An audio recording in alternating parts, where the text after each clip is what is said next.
पूरी दुनिया के अंदर यही बात चल रही है कि ये होना चाहिए था, कोई कहता है ये नहीं होना चाहिए था, कोई कहता है इसका इलाज है, कोई कहता है नहीं यार ये अच्छी बात नहीं है।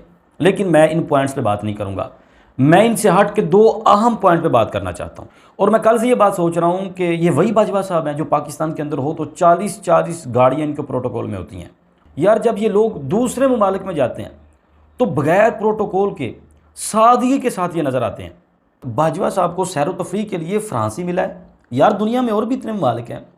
मैं कहता हूँ यार ये लोग इंडिया में शिफ्ट क्यों नहीं होते। अस्सलाम वालेकुम वरहमतुल्लाह सामीन व नाज़रीन। कल से बाजवा साहब की एक वीडियो वायरल होती दिखाई दे रही है जिसके अंदर एक नौजवान पख्तून अफ़गानी वो बाजवा साहब को बड़ी गंदी और नंगी गालियाँ देता दिखाई देता है। एज़ आ मुसलमान, एज़ आ इंसान, एज़ आ पाकिस्तानी मैं इस वाक़े की पुरज़ोर मज़म्मत करता हूँ। मतलब ऐसा नहीं होना चाहिए। हज़ारों इख्तलाफात हो सकते हैं लेकिन जब बंदा अपनी फ़ैमिली के साथ हो, बीवी बच्चों के साथ हो तो थोड़ा लिहाज करना चाहिए। आप समझते हैं कि एक बीवी के लिए उसका खामन सारी दुनिया से ज़्यादा मुअज़्ज़ज़ और मोहतरम होता है और उसका हीरो होता है, और फिर एक वालिद अपने बच्चों के लिए मॉडल होता है, हीरो होता है, मुअज़्ज़ज़ और मोहतरम होता है। जब आप किसी को उसके बीवी बच्चों के सामने इस तरह टारगेट करते हैं तो ये अखलाकियात के भी मुनाफी है, इंसानियत के भी मुनाफी है। ठीक है जी, इसलिए मैं इसकी पुरज़ोर मज़म्मत करता हूँ। अब पूरी दुनिया के अंदर यही बात चल रही है कि ये होना चाहिए था, कोई कहता है ये नहीं होना चाहिए था, कोई कहता है इसका इलाज है, कोई कहता है नहीं यार ये अच्छी बात नहीं है।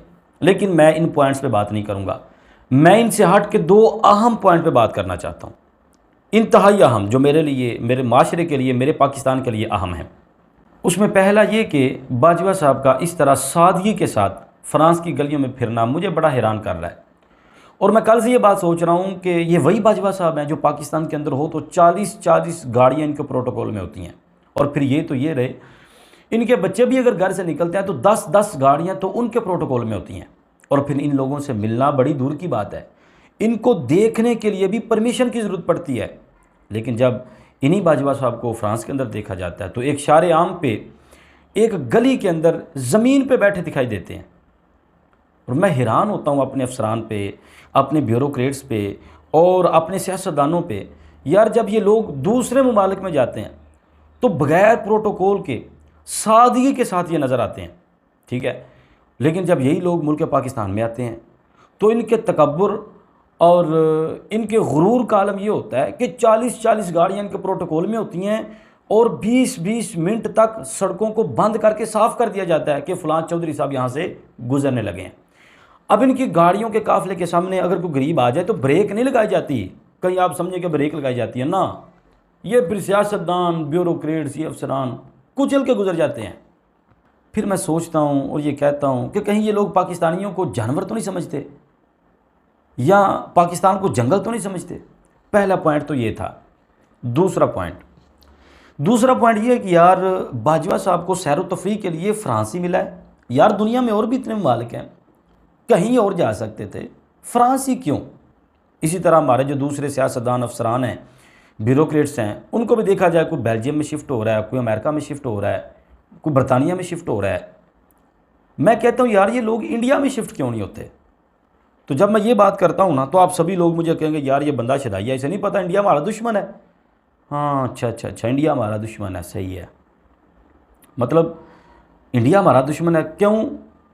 तो फिर मुझे जवाब मिलता है यार वो इसलिए कि वो हमारे इदारों के ख़िलाफ़ है, हमारी आवाम के ख़िलाफ़ है, हमारी सरज़मीन के ख़िलाफ़ है। हाँ अच्छा, इसलिए वो हमारा दुश्मन। अच्छा ठीक है यार, इस तरह तो फिर फ्रांस तो हमारे मज़हब इस्लाम के ख़िलाफ़ है, वो भी हमारा दुश्मन ही हुआ। फिर तो फ्रांस तो फिर मतलब हमारे नबी अलैहिस्सलाम का ही दुश्मन है, तो फिर वो हमारा भी दुश्मन हुआ। इस तरह अमेरिका है तो वो तो मुसलमानों को हमेशा ग़ुलाम बना के रखना चाहता है, तो फिर वो भी हमारा दुश्मन है। इस तरह बेल्जियम है और ममालिक हैं, ये तो मुसलमानों को बिल्कुल बुनियाद से ख़त्म करना चाहते हैं, तो क्या ये हमारा दुश्मन नहीं।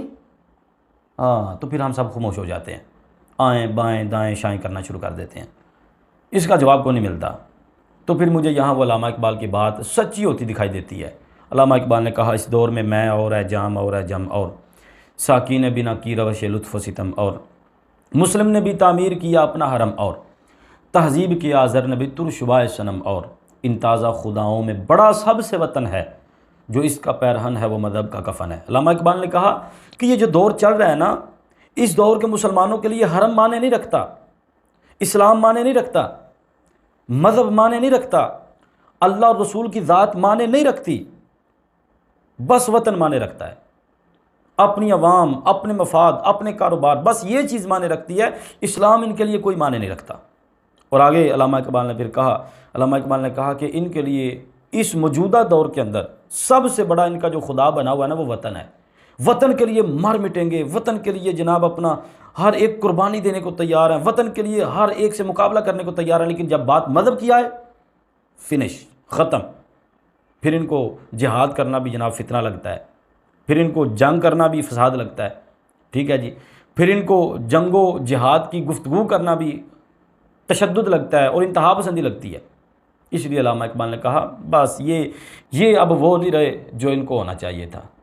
तो ये मेरी चंद एक बातें थी जो मैंने बाजवा साहब के वाक़े पे लिखी और आपके सामने बयान कर दी। कोशिश करें अपनी सोसाइटी के लिए कुछ करें, अपने माशरे के लिए कुछ करें, अपने अफराद के लिए कुछ करें। इसी के साथ मुझे इजाज़त दें। अस्सलामु अलैकुम वरहमतुल्लाहि वबरकातुहू।